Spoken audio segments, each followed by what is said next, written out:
on va embarquer sa prédication et je vais placer mon nœud papillon, parce que le titre du message ce matin, est-ce qu'on est prêt à la technique? Le titre du message ce matin, c'est « L'humble dignité des fils et filles du roi ». L'humble grandeur même. Au début, c'était dignité, puis j'ai changé pour grandeur. Je trouve que ça sonne encore plus majestueux, imposant, magnifique. L'humble grandeur. Alors, je me suis mis sur mon 36 parce que les fils et les filles du roi, c'est pas n'importe qui. On est au 13e message de cette série et je ne sais pas si ça commence à rentrer, là, d'accepter ça, le fait d'être pas n'importe qui. Que Christ a fait de nous des fils et des filles du roi. Christ a fait de nous des prêtres royaux qui peuvent offrir leur vie, en laquelle Dieu prend plaisir. Des prophètes appelés à prononcer des paroles de vie de la part de Dieu. Des fils et filles du roi. C'est pas n'importe quoi.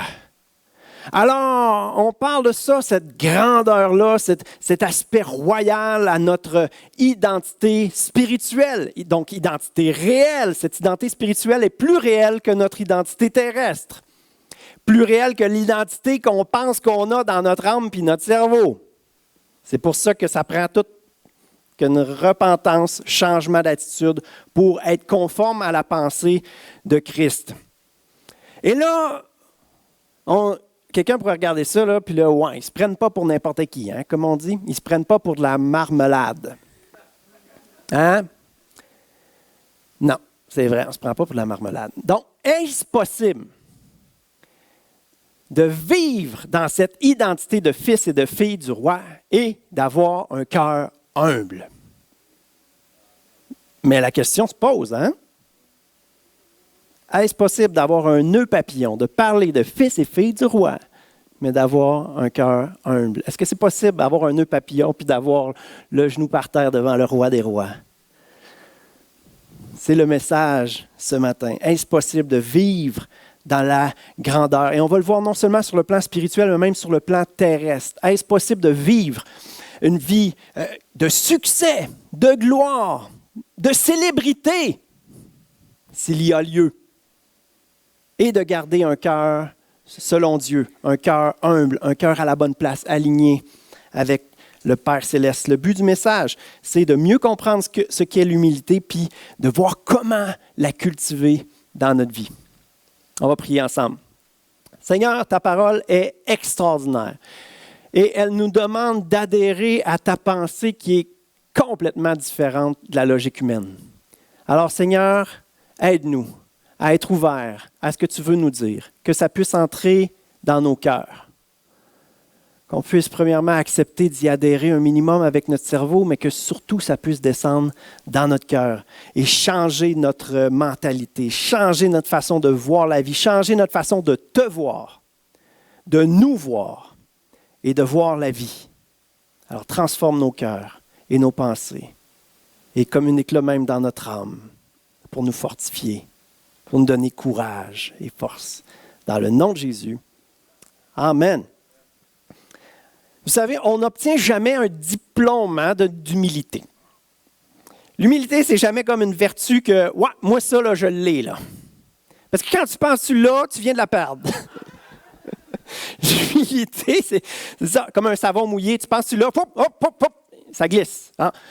On n'aura jamais l'humilité dans notre poche. C'est quelque chose qu'on va devoir cultiver toute notre vie. Et c'est ça qu'on va voir ce matin.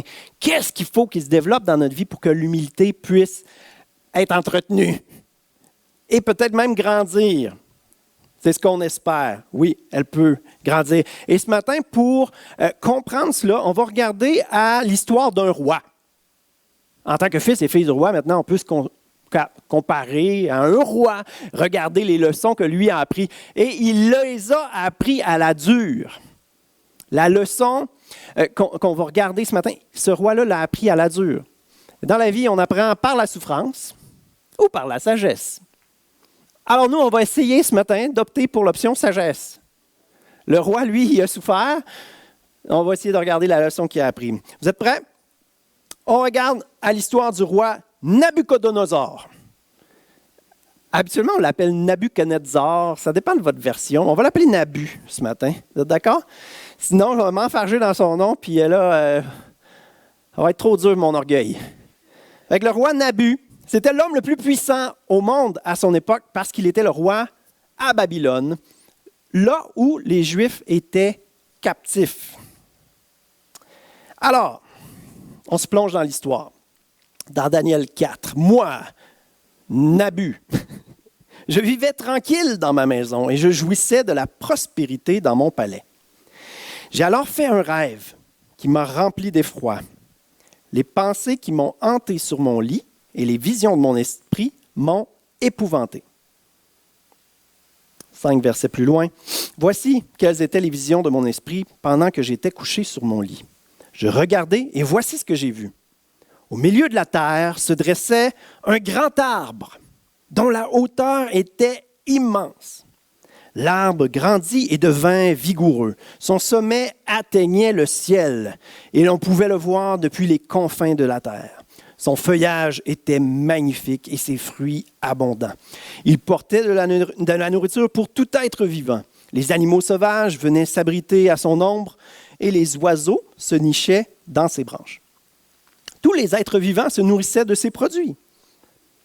Pendant que sur mon lit je contemplais les visions de mon esprit, je vis apparaître un de ceux qui veillent. Ça, c'est une façon de dire un ange. Okay? Un saint qui descendait du ciel. Il cria d'une voix forte, « Abattez l'arbre, coupez ses branches, arrachez son feuillage et dispersez ses fruits, et que les animaux s'enfuient de dessous lui, que les oiseaux quittent ses branches. Laissez cependant dans la terre la souche et les racines, liés de chaînes de fer et de bronze, au milieu de l'herbe des champs. Qu'ils soient trempés de la rosée du ciel, qu'ils se nourrissent d'herbe avec les animaux. Cet homme perdra la raison. Oups, on a passé de l'arbre à l'homme. Et se prendra pour une bête, jusqu'à ce qu'ait passé 7 ans. Ça veut dire 7 ans ou 7 saisons. Probablement 7 ans. Cette sentence est un décret de ceux qui veillent. Cette résolution est un ordre des saints, afin que tous les vivants sachent que le Très-Haut domine sur toute royauté humaine. Amen? C'est beau ça. Qu'il accorde la royauté à qui il veut et qu'il établit roi le plus insignifiant des hommes. Tel est le rêve que j'ai eu, moi, le roi Nabu. Intéressant. Et là, il va demander à tous les sages et les moins sages, c'est les 5 versets qu'on a sautés, de Babylone, de lui expliquer son rêve, pour ensuite questionner le fameux Daniel, nommé Belshazzar, le nom qu'on lui avait donné là-bas. Et il va dire, verset 15, « Quant à toi, Belshazzar, donne-moi l'interprétation, puisque tous les sages de mon royaume s'en sont montrés incapables. Mais toi, tu le peux, car l'esprit des dieux saints réside en toi. » Bon, il y a un petit bug théologique là, mais on passe. L'esprit des dieux saints, on s'entend, il y a un seul Dieu? Oui? OK. Question, devinez-vous l'interprétation? Oui, non, non, oui? Oui? Êtes-vous devin? Devin, c'est un des noms qu'on donne aux prophètes parfois dans l'Ancien Testament. Si vous devinez un petit peu là, ce rêve-là, vous vous dites probablement que ça ira pas bien pour le roi Nabu. Hein? Ça ira pas bien pour le roi Nabu. Alors là, la deuxième étape, c'est de trouver un moyen de le dire. Cet homme-là, là, il peut faire un signe, puis c'est terminé pour vous. Hein? Alors, Daniel, nommé Belshazzar, demeura un moment interloqué. Ses pensées l'effrayaient. Le roi reprit et dit, « Belshazzar, que le songe et son interprétation ne t'effraient pas. » « Mon Seigneur, répondit Belshazzar, je souhaiterais que ce songe s'applique à tes ennemis et sa signification à tes adversaires. » Quelle belle et sage introduction, n'est-ce pas?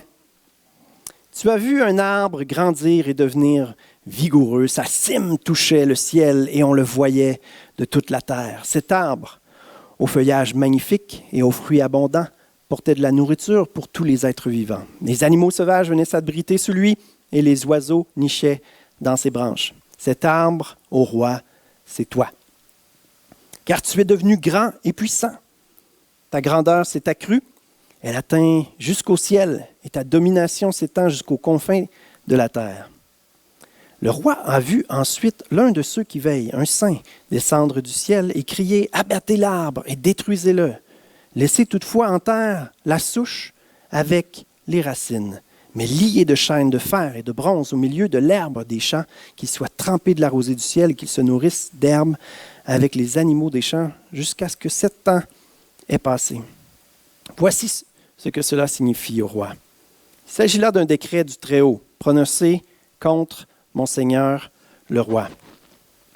On te chassera du milieu des humains et tu vivras parmi les bêtes des champs. On te nourrira d'herbe comme les bœufs et tu seras trempé de la rosée du ciel. Tu seras dans cet état durant 7 ans, jusqu'à ce que tu reconnaisses que le Très-Haut est le maître de toute royauté humaine et qu'il accorde la royauté à qui lui plaît. Mais si on l'a ordonné de préserver la souche avec les racines, c'est que la royauté te sera rendue dès que tu auras reconnu que le Dieu des cieux est souverain. C'est pourquoi, ô roi, voici mon conseil.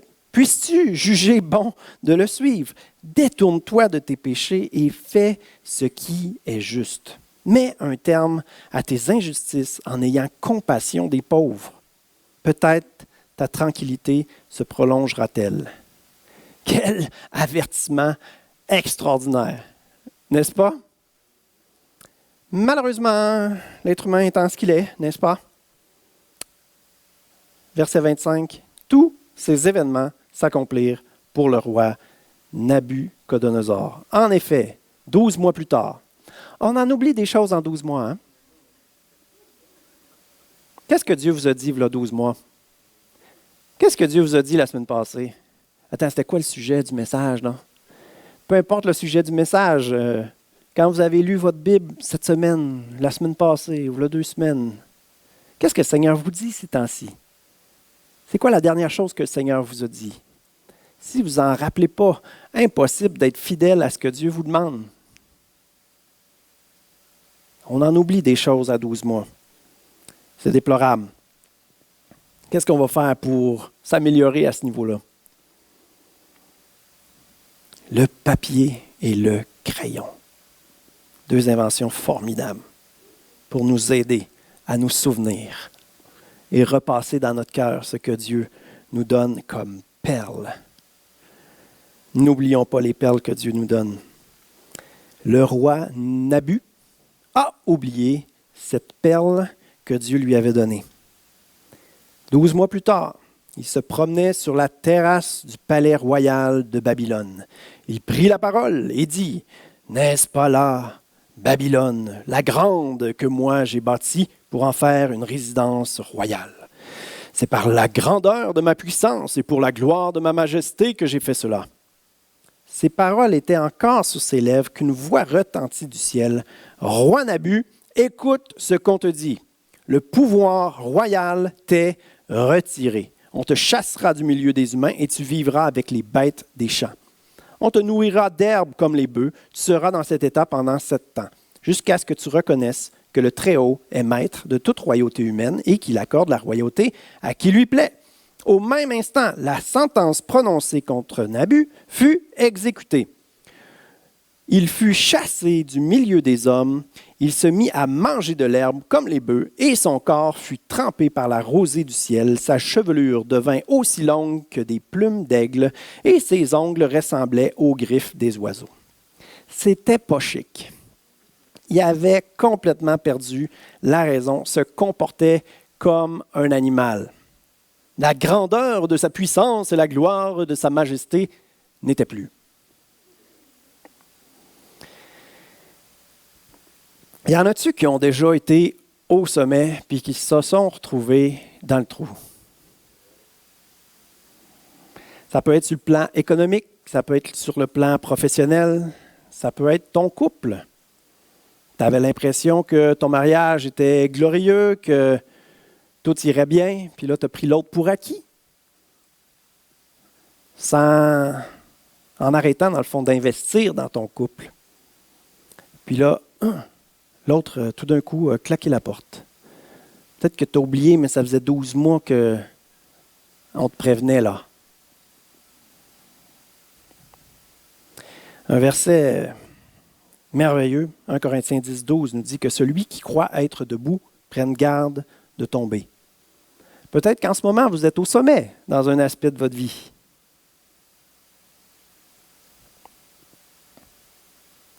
Ça peut être sur le plan spirituel ou par rapport à l'Église aussi. On en a tout entendu des histoires de pasteurs qui avaient un ministère extraordinaire, une chute morale, puis tout s'est effondré. On a entendu des histoires de belles familles, quelqu'un qui était sur le comité d'anciens de l'Église, tout semblait parfait. Puis tranquillement, on laisse des mensonges rentrer tranquillement. On laisse des offenses non pardonnées tranquillement. On néglige des relations. Puis tranquillement, l'ennemi fait son chemin. Tranquillement, on perd tout. Et là, on regarde en arrière. On se demande qu'est-ce qui s'est passé. On se demande si c'est récupérable. On se sent à des milliers de kilomètres de ce qu'on a connu, puis on pense que ça ne pourra jamais revenir. On pense que c'est irrécupérable. Qui est le spécialiste pour récupérer les situations irrécupérables? Qui est le spécialiste pour redresser les situations les plus désespérées? Amen. La réponse, 99% du temps à l'école du dimanche. La réponse à 99% des situations dans notre vie. Jésus. Celui à qui on a beaucoup pardonné aimera beaucoup. Celui qui s'est fait beaucoup récupérer aimera beaucoup. C'est tellement important de prendre conscience de notre misère pour réaliser à quel point Dieu est miséricordieux. C'est tellement important de réaliser à quel point on ne mérite pas la grâce de Dieu. À chaque seconde, pour être capable de s'émerveiller en tout temps de la grâce de Dieu, qui continue de nous couvrir. Il ne nous a pas juste sauvés, il continue pas juste de nous tolérer, mais de prendre plaisir en nous, de rêver pour nous, de vouloir le meilleur pour nous. Et si on néglige, on se fait du mal à nous-mêmes. Lui, il est très heureux là. On se fait du mal à nous-mêmes. La vie chrétienne, elle est merveilleuse. Elle est vraie.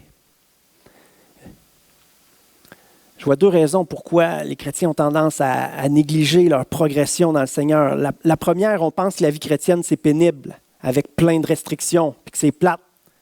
Donc, on préfère pas trop vivre à fond. C'est vrai, on a raison. Tu ne veux pas vivre à fond quelque chose de pénible. Mais c'est un mensonge. La vie chrétienne, c'est merveilleux. C'est la vraie vie. Non, ce n'est pas toujours facile, mais c'est la vraie vie. L'autre raison pourquoi on ne le fait pas, c'est parce que peut-être qu'on pense que le ciel, c'est pareil pour tout le monde. Mais non. On passe à un jugement. Puis là, on pense que le jugement, c'est le juge qui tape sa table. Les enfants de Dieu, on ne passe pas à un jugement de tapage sa table, on passe au bureau de paye. As-tu laissé Dieu agir dans ta vie?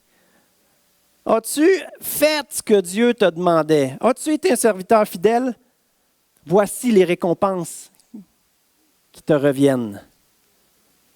Pensez à ça. Est-ce que je veux vivre la vie chrétienne à fond?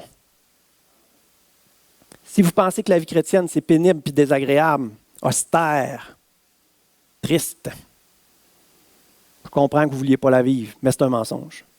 Si vous pensez que le ciel, c'est pareil pour tout le monde, puis que vous n'aurez pas de jugement, de rémunération pour ce que vous aurez fait, probablement que vous dites, ça ne vaut pas la peine, je vais juste m'endurer comme chrétien, me préserver du monde, puis attendre de me retrouver avec le Seigneur.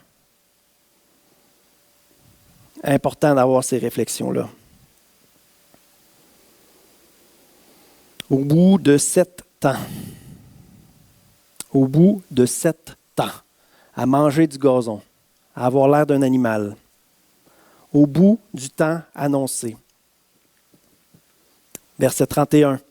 Moi, Nabuchodonosor, je levai les yeux vers le ciel. Quelle bonne idée de lever les yeux vers le ciel.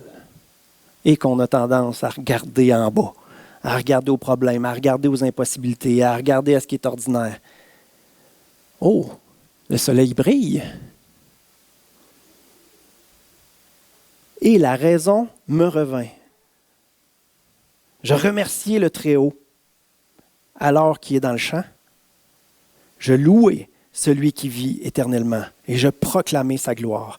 Sa souveraineté est éternelle. Son règne dure d'âge en âge. Tous les habitants de la terre ne comptent pour rien devant lui et il agit comme il l'entend. Envers l'armée des êtres qui vivent dans le ciel et envers les habitants de la terre. Personne ne peut s'opposer à ses interventions ou lui reprocher « Que fais-tu » À l'heure même, la raison me revint. La gloire de ma royauté, la majesté, la splendeur me furent rendues. Mes conseillers, mes dignitaires me rappelèrent et je fus réinstallé sur mon trône avec un surcroît de grandeur. Question, dites-moi, pourquoi en 1 heure on ramène sur le trône un gars qui mange du gazon? À cause de son grand talent? À cause de ses efforts remarquables? Il n'a pas eu le temps de rien faire. En 1 heure, on l'a ramené sur son trône. Pourquoi? Pourquoi il est restauré dans sa position royale? Il est restauré dans sa position royale, pas à cause de ses mérites, pas à cause de son talent. Il est restauré à cause de son identité. C'est tellement important de comprendre ça. Suivez-moi bien là. Pourquoi il ne faut pas que ce soit par nos mérites? Pourquoi il faut que ce soit Dieu qui décide de donner une identité de fils et fille du roi à des gens qui ne le méritent pas, mais qui font juste croire, qui font juste l'accepter, l'accueillir? Pourquoi? Pourquoi il ne faut pas que ce soit notre logique du mérite qui fonctionne avec Dieu? Pourquoi? Parce que si c'est une question de mérite, à qui revient la gloire? Or, la gloire, à qui elle revient? À Dieu. Donc, c'est Dieu qui doit le faire. C'est Dieu qui doit nous donner cette identité-là. C'est Dieu qui doit nous donner la vie qu'il a toujours voulu pour ces créatures merveilleuses que sont les êtres humains. C'est Dieu qui a toujours voulu des fils et des filles du roi avec qui marcher, avec qui vivre la vie, avec qui faire avancer le royaume, avec qui manifester la gloire de Dieu sur la terre. C'est Dieu qui a voulu ça. Aucun mérite ne nous revient. Aucun. C'est une question d'identité. On est appelé à entrer dans cette identité-là. Et le critère, c'est la foi. Le critère, c'est de l'accepter, d'y croire, de l'accueillir, de plonger dans la vie que Dieu veut pour nous. Ça va-tu demander un peu d'effort, un peu de discipline? Assurément, il faut collaborer toujours bien, il ne nous forcera pas. Mais il nous a donné justement la capacité de collaborer. Cette liberté-là pour dire oui, je le veux. Pour embarquer, pour plonger. Et ça va demeurer toute notre vie une vie à contre-courant, une vie à contre-logique. Pourquoi? Bien pour que la gloire revienne toujours à Dieu. Non seulement pour notre salut, mais pour toute notre vie. Toute la gloire à Dieu tout au long de notre vie. C'est ce pourquoi il ne faut pas que ça marche par nos mérites. Ça marche parce que Dieu a décidé que ça va marcher comme ça. Toute la gloire lui revient. C'est lui qui nous donne cette identité-là. Oui, le roi, il a perdu des années dans le champ. Combien de chrétiens ont perdu des années dans le champ? Sérieux, y en a-tu qui ont perdu des années dans le champ ici? Oui, non. Il y a des mains que je n'ai pas vues encore. Là. Avez-vous un problème? Je sais que j'ai une sœur qui va avoir une chirurgie d'épaule. Les autres, là, on devrait lever les 2 bras. Hein? On a-tu perdu des années dans le champ? Oui, ces années-là, sont-tu perdues? Quand même, oui. Tu n'as pas accumulé de rémunération céleste là, dans ces années-là, là, à brouter du gazon. Là. Mais c'est qui le malheureux? C'est qui se prive de la vie que Dieu veut pour lui? C'est qui qui se prive de l'œuvre que Dieu veut faire dans sa vie puis à travers lui, pour participer à sa gloire, puis en profiter pour l'éternité avec le roi? C'est nous le pire, de ne pas participer à la gloire de Dieu. De ne pas participer à la gloire de Dieu, c'est ce qu'il veut pour nous, c'est glorieux, mais c'est à lui que va revenir la gloire. Le problème, là, ce n'est pas le surcroît de grandeur et la majesté. Le problème, c'est l'orgueil. Mais l'orgueil vient quand on pense qu'il faut qu'on mérite, qu'on pense qu'on est capable. L'humilité vient quand on reconnaît que Dieu est capable et que toute la gloire va lui revenir pour les choses glorieuses qui vont se passer dans notre vie. À commencer par, en esprit et en vérité, accepter d'être des fils et des filles du roi. Ça, c'est l'essentiel. Le reste peut suivre. Si ça, c'est en place, si on progresse là-dedans, on va être capable de vivre le reste, main dans la main, avec le roi des rois. Y en a-tu qui aimeraient ça, qui sont ouverts à connaître un petit peu plus la gloire de Dieu dans leur vie?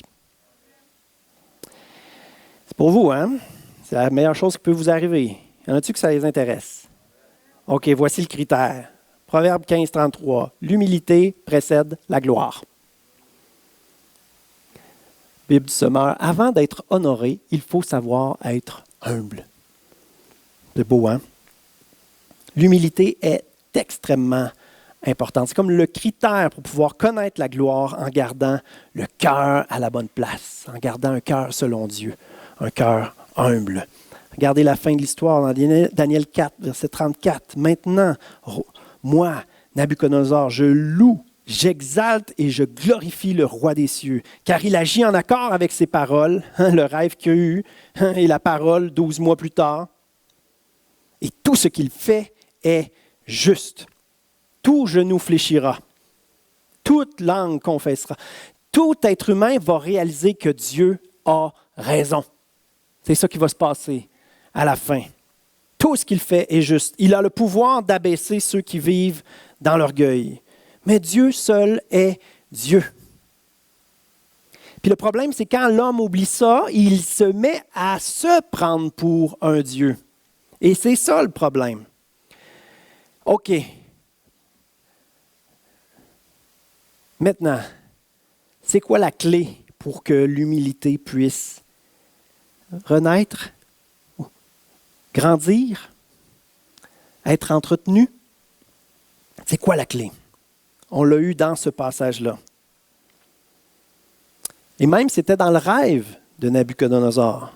Daniel l'avait interprété, on lit au verset 29, « Jusqu'à ce que tu reconnaisses que le Très-Haut est maître de toute royauté humaine et qu'il accorde la royauté à qui il lui plaît. » Jusqu'à ce que tu reconnaisses. C'est quoi reconnaître? Hein? C'est accepter. C'est plier le genou devant ce Dieu infiniment grand. C'est se soumettre à sa volonté. C'est d'adorer. La clé de l'humilité, c'est de devenir un adorateur. La clé de l'humilité, c'est d'arrêter de chercher sa grandeur, mais de vivre dans sa grandeur à lui. La clé de l'humilité, c'est d'arrêter d'avoir des ambitions humaines, puis de vouloir performer, puis d'être glorieux, pour avoir plutôt l'aspiration de participer à la gloire de Dieu. Nos ambitions, bien souvent, ils vont se réaliser. Encore mieux. Pour la gloire de Dieu, en gardant le cœur à la bonne place, en célébrant avec Dieu les œuvres merveilleuses qu'il veut faire dans nos vies. Jusqu'à ce que tu reconnaisses le Très-Haut. Reconnaître le Très-Haut, ça veut dire n'avoir Dieu que pour Dieu. Penser à Dieu constamment. Remercier Dieu constamment. L'humilité, c'est de penser à Dieu et de moins penser à soi. De penser à Dieu et de penser aux autres, parce que Dieu nous demande d'aimer notre prochain, et de moins penser à soi. Oui, prendre soin de soi, parce qu'on est cher aux yeux de Dieu. Il veut qu'on prenne soin de nous-mêmes. Que sert-il de gagner le monde si on perd notre âme? Il faut penser à soi. Penser à Dieu premièrement, penser à soi, mais pour la gloire de Dieu. Penser aux autres pour la gloire de Dieu. Reconnaître sa grandeur. L'humilité, c'est de moins penser à soi. Regardez ce que le roi a prononcé. Je dirais, il n'a de mots que pour Dieu. Au terme du temps annoncé, moi, Nabuchodonosor, je levai les yeux vers le ciel et la raison me revint. Je remerciai le Très-Haut, je louai celui qui vit éternellement et je proclamai sa gloire. Sa souveraineté est éternelle. Son règne dure d'âge en âge. Tous les habitants de la terre ne comptent pour rien devant lui. Et il agit comme il l'entend. Avec cette attitude de cœur, vous voyez, ce n'est plus nos ambitions qui comptent, c'est sa gloire. Et Dieu veut des fils et des rois qui aspirent à vivre leur vie avec le roi. Ce qu'il faut développer, c'est une mentalité d'adorateur. Penser à Dieu, ça change tout. Penser constamment à Dieu, se rappeler constamment qu'il est là avec nous, ça change tout. Ça change tout, tout, tout, tout, tout. Même les péchés. Tu te retrouves dans une situation de péché, tu te rappelles que Dieu est avec toi. Tu te rappelles que tu es un fils et une fille du roi, que tu n'es pas appelé à ça, là. C'est plus toi, là, ça, là. Et là, il y a une sainte petite gêne qui est là. Une sainte force. Celui qui vit en moi est plus puissant que mes désirs personnels. Et on peut être victorieux. Pas par nos propres forces, mais en faisant confiance à Dieu, en accueillant par la foi le fait qu'il est avec nous et qu'il a fait de nous une nouvelle créature qui n'est plus appelée à être dans le péché. Ça change tout. Hein, on se pose plein de questions, on regarde à plein de problèmes, plein de péchés, plein de difficultés. Comment que le chrétien va faire pour s'en sortir avec tout ça? Quand Dieu il est là, il y a bien des problèmes qui disparaissent. On parle beaucoup de Satan, des ténèbres, de ses œuvres. Quand la lumière, lui, les ténèbres s'enfuient. Quand la lumière est là, les ténèbres, ils ne sont plus là. Ils ont disparu. Parlons moins de Satan, de ses œuvres et des péchés. Parlons de Dieu et toutes ces choses-là ne sont plus là. Sont plus là. N'avoir Dieu que pour Dieu change tout. Notre attitude n'est pas la même quand on vit main dans la main avec Dieu, quand on est conscient qu'il est là avec nous. Je ne veux pas mettre aucune personnalité célèbre sur le spot. On entend souvent parler d'athlètes, de personnalités, de célébrités qui croient en Dieu. Mais je veux juste amener cette réflexion-là, qu'on peut se retrouver sur la première marche du podium et donner la gloire à Dieu. Regardez cette belle photo. Notre Team Canada avec une des athlètes les plus décorées du sport, c'est Marie Poulain. Marie-Philippe Poulain. Extraordinaire, sa carrière. Puis, je ne dis même pas qu'elle est chrétienne, je ne sais pas. On ne les connaît pas. Mais moi, ce que je sais, c'est que tu peux te retrouver sur la première marche du podium, puis là, yes! Seigneur, on l'a fait ensemble! Merci pour les talents. Merci à chaque jour, tu m'as donné la force de m'entraîner. Gloire à ton nom, Jésus. Puis les deux, ils ont la même face. Celui qui le fait pour lui est là, yeah! Celui qui le fait pour Dieu est là, yeah! On voit la même chose. Un le vit avec le cœur à la bonne place. Avec un cœur humble. Première marche du podium. King of the world. C'est possible parce que spirituellement, on est encore plus que King of the world. On est assis dans les lieux célestes avec Christ, au-dessus du monde spirituel, au-dessus du monde terrestre. Alors de connaître la gloire terrestre, ben oui, si on a découvert notre identité puis que le mérite revient tout à Dieu, il n'y a aucune gloire terrestre qui est à l'épreuve de l'humilité que Dieu peut nous donner. Emmène-en de la gloire terrestre, on est capable d'en prendre. Si on regarde à des athlètes première marche sur le podium de même puis qu'on dit qu'ils doivent être orgueilleux, c'est parce que nous-mêmes, si on était à leur place, on n'aurait pas l'humilité pour être capable de le vivre avec notre Dieu.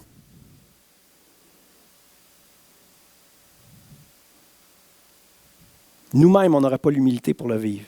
Mais est-ce que c'est possible en Dieu d'avoir une humilité qui permet de triompher, d'avoir du succès, de connaître la gloire, main dans la main avec notre Dieu parce qu'il nous a donné les talents, il nous a rendus capables, il nous a transformés, il nous aide. Et on va continuer de le faire en lui donnant la gloire. Quand je dis deux personnes ont la même face glorieuse de conquérant, avec le cœur, pas avec le même cœur, il faut que ça rentre, là, cette réalité-là. 1 Samuel 16, 7, l'homme regarde à ce qui frappe les yeux, mais l'Éternel regarde au cœur. C'est ça qui permet de ne pas juger en fonction des apparences. Examine-toi toi-même. Est-ce que tu as de l'humilité en dedans de toi? Est-ce que tu as de l'humilité? Pour vrai, là, je crois qu'il y a bien des chrétiens, Dieu, par grâce, les garde dans la misère. Parce que s'il y avait du succès, ils ne seraient pas capables de le prendre. Leur succès serait une occasion de chute. Seigneur, fais de nous des enfants, des fils et des filles humbles pour que tu puisses nous donner la gloire. La gloire terrestre. Et qu'on puisse faire avancer ton royaume sur la terre. Donne-nous des cœurs humbles qui reconnaissent que tout ce qu'on a vient de toi. Tout ce qu'on est vient de toi. Tout ce que tu as régénéré en nous, c'est toi qui l'as fait. Toute la gloire te revient. Je ne suis rien. C'est plus moi qui vis, c'est Christ qui vit en moi.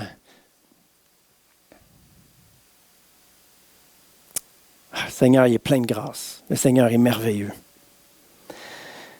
Je demanderai aux musiciens de s'approcher parce que j'ai dit que la clé pour que l'humilité puisse se développer en nous, la véritable humilité, c'est de devenir un adorateur.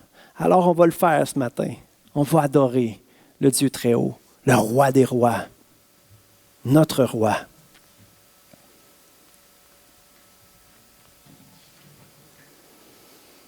Puis je veux faire deux appels. Je veux vous interpeller sur deux aspects. Il y en a un qui est toujours présent dans cette série-là.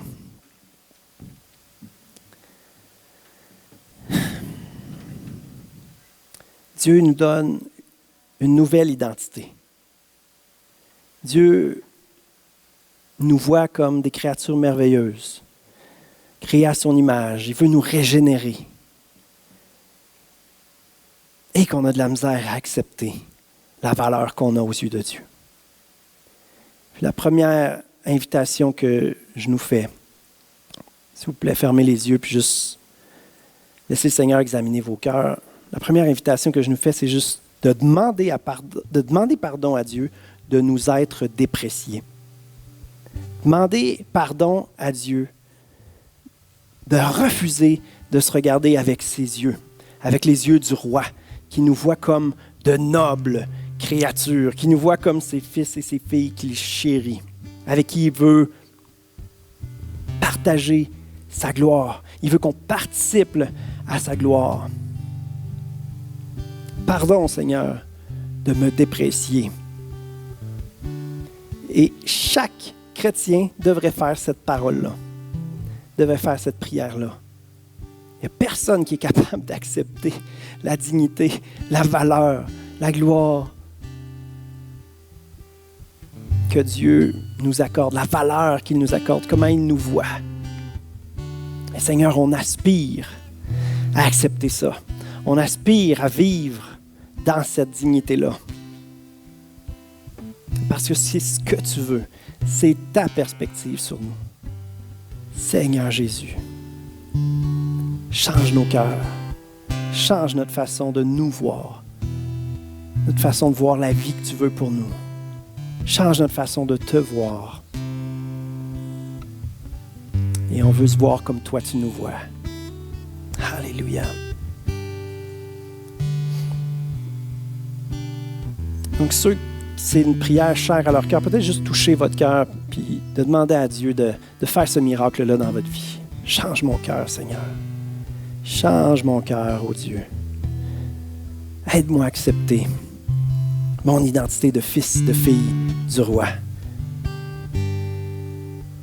J'ai accepté le salut, puis on dirait que je l'ai mis dans ma poche, puis je continue de manger du gazon dans le champ. Mais tu ne m'appelles pas à une vie misérable. Tu m'appelles à une vie glorieuse en toi, à te donner la gloire. Alléluia. Que le roi vienne régner dans ma vie, afin que sa gloire puisse se manifester dans ma vie. Dans le nom de Jésus. Amen. Amen. Il y en a d'autres qui ont besoin de développer vraiment un cœur d'adorateur. Vous regardez la louange, vous en voyez souvent, puis vous vous sentez complètement à côté, spectateur de la louange des autres. Vous trouvez ça bien beau, mais vous dites, c'est pas pour vous. Vous n'avez pas ça en dedans de vous.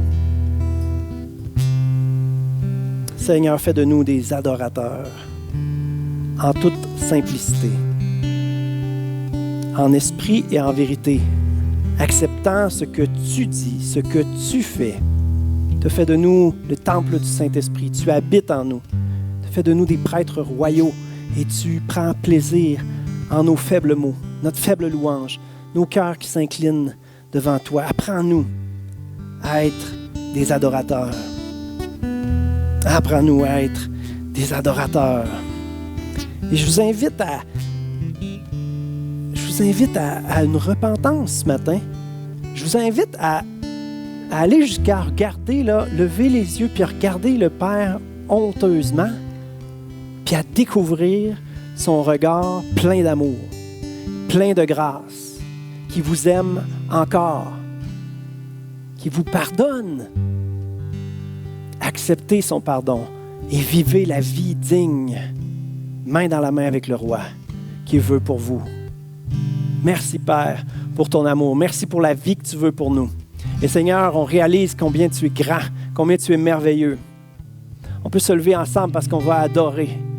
On va adorer, on va célébrer, on va louer le roi des rois, celui qui a fait de nous, qui nous a créé créatures merveilleuses, qui nous a régénérés par la nouvelle naissance, qui a fait de nous des fils et des filles du roi. Seigneur, on veut vivre pour toi. On veut vivre pour toi, Seigneur Jésus. Fais de nous des adorateurs en tout temps qui vivent pour toi. Apprends-nous, Seigneur, dans la prière, à te louer, t'adorer en toute simplicité, en esprit et en vérité. Et c'est possible de le faire grâce à toi.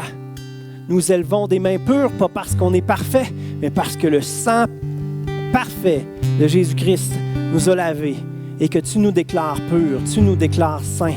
Alors, par ta grâce, on se présente avec assurance devant le trône de grâce et on loue, on adore, on célèbre notre roi, de qui on peut s'approcher avec assurance. Merci, Jésus. Alléluia. Sois célébré, sois loué, Seigneur. Alléluia. Dans le nom de Jésus. Amen.